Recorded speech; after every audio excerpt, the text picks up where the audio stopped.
folks, so here's what I got going on today. I'm going to can a whole meal. I'm going to can a deer roast with potatoes, carrots, and onion. I've got my quart jars all cleaned up over here. In the meantime, I'm going to set those aside and warm them up again later.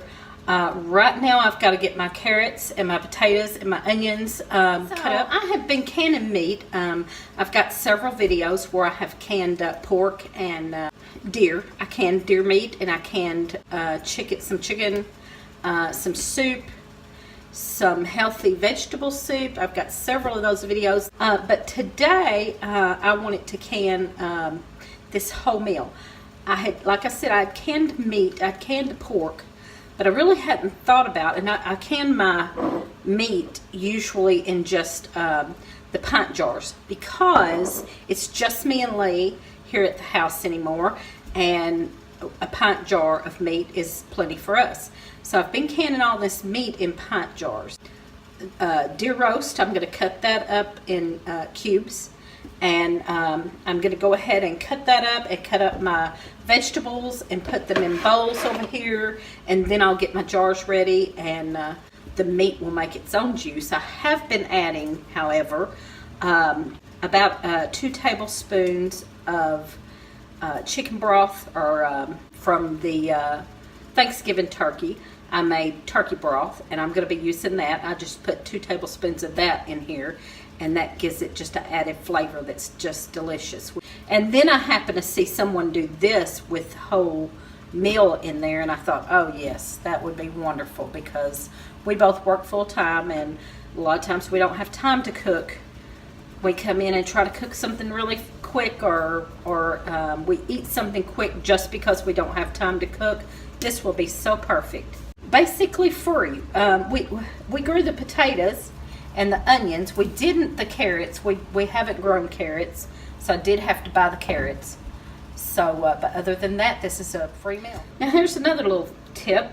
I got this brush in a set. I went out to the extension office and took a class on pressure canning, because I had canned a lot, but I hadn't pressure canned until just a little over a year ago. I went to the extension office and took a class so that I would not be scared of the pressure canner anymore, and it worked. I went through this class, and we canned green beans in a pressure canner, and after that I have taken off and just canned everything. But they gave us a kit that had some things in it. It had your funnel, the big wide funnel, and a few other wand, and this here to get the bubbles out, to stick down in there and get the bubbles out. But one of the things that I've really been impressed with that I got out there is this vegetable peeler. It's just a vegetable peeler on one side, and I really, most of the time I don't use those. I just use a little paring knife. But this one I love, because it has this stiff brush on this other side, and you can buy these separately. You can buy just a stiff brush, but I had never bought that and used that before either, because I thought, well, I just wash them off with my hands or something, you know. But this thing is wonderful. These stiff bristles will get the peel off of this carrot, and that's all you have to do. I don't even have to use the peeler side. I can take this stiff brush and run this under water and scrub that carrot, and in just no time all that bad peel, that rough peel, will be off of there. I don't remember ever having a vegetable brush. If I did, it was one of the round kind, or that looks almost like a toilet bowl brush. Okay, so there's one carrot done. Just scrubbed it real good with that brush, and all of that come off. And then I just cut off both ends, and then I will just chop it up in chunk-sized pieces. Now, for anybody who doesn't have this good stiff brush, you can just take a potato peeler or whatever. The other side on mine is the peeler, and you can just go over that and peel that right off there. Now on the potatoes, I scrubbed this one up with the brush, and see how good it scrubs that potato up, but I still yet will go over and peel that off because I don't want any of the peel on this. Sometimes I like the peel on certain things. If I'm doing fried potatoes, I like the peel. If I'm doing oven potatoes, oven wedges, I like the peel. But for this, I'm not going to use that, so I am going to go over with the peeler and get that outside of that peel off of there. So I'm going to get my green vegetable chopping board out of the way and get my red one and start chopping up, cubing up my deer roast. Now these are some packaged deer roasts where we someone gave us a deer. They didn't get a deer this year, but we were given 2. These are actually roasts that he had packaged up roasts so that we would have deer roasts. But because we needed to go ahead and get that deer cut up and get it in the freezer, we went ahead and done that, and we made a whole lot of roasts. I think, I don't even remember, I think we might have gotten like 17 roasts.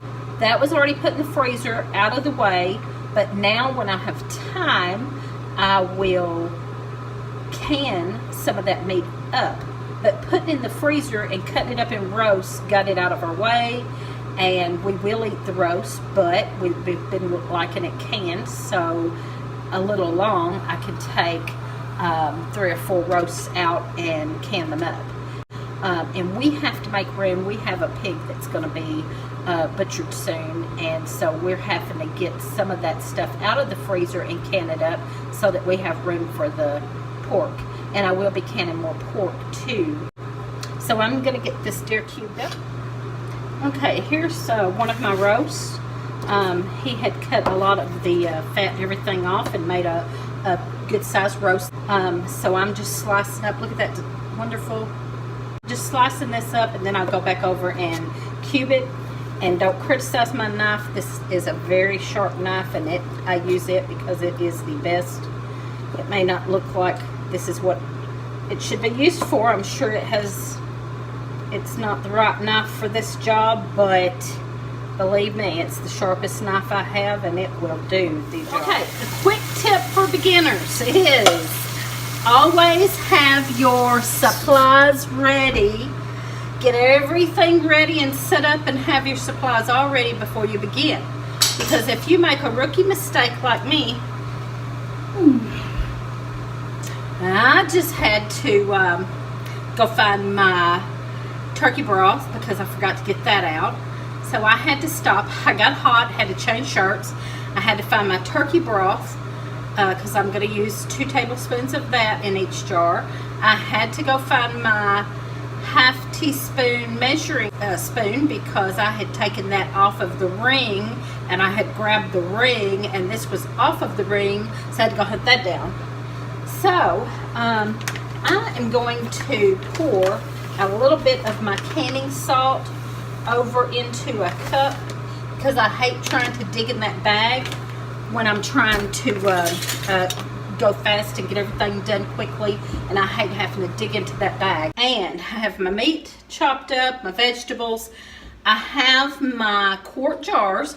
I'm using quart jars for this because it's a whole meal. I have those soaking in hot water, as hot as I could get it, so that my jars are good and hot. I need to get my lids in hot water. My special tip of the day is have all of your supplies ready so that you don't have to stop and go search for something like I just ready did. To add the teaspoon, ½ a teaspoon of salt to each jar. So, and I'm adding 2 tablespoons of the turkey broth. That's just to give it a little extra flavor. It will make its own juice, but this gives it added flavor.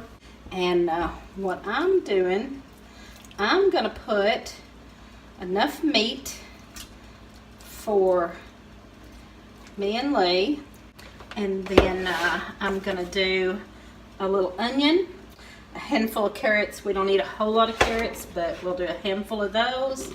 And then I'll put the rest with potatoes. Then I will take my handy dandy little tool that I got at the extension office, and I will push that all down in there good.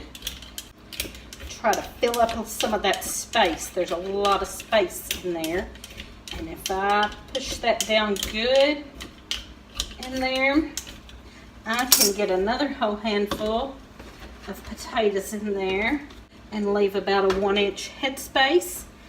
Take a paper towel and wipe around the lid of your jar to make sure there's nothing on there. And then put on your hot lid and your ring to finger tightness. Okay, so here's where we're at now. We've got everything in the canner. I have put all my jars in the canner. I have 6 jars in here. This will start boiling. I'm going to put the lid on it. Match up my V's for beginners. This is a Presto canner. There's a V on there. You match that up. Lock that in place. And I've cranked it on up there. Steam will start coming out of the little valve back here. When the steam starts coming out, I put my stove timer on 10 minutes. After it has steamed for 10 minutes, I will put my weight on there, and then I will wait until my gauge gets up to 10, and I iron in 30 minutes for quarts like I'm doing. And you know, I just forgot. I knew the 90 minutes on the pints, but my mind kind of shot on the quarts because I don't do quarts a whole lot. So my mind was kind of like, oh, on the quarts, what? You know what I done? I had to go grab my handy dandy blue book, and it has everything in it you need to know about canning. And you know, I thought, well, I went and grabbed my book, but I could have looked it up on the internet, yes. But what say I had started this already and my internet was down and I still needed to can, I still could have went and grabbed my book and found how long for the quarts. So, handy dandy thing to have.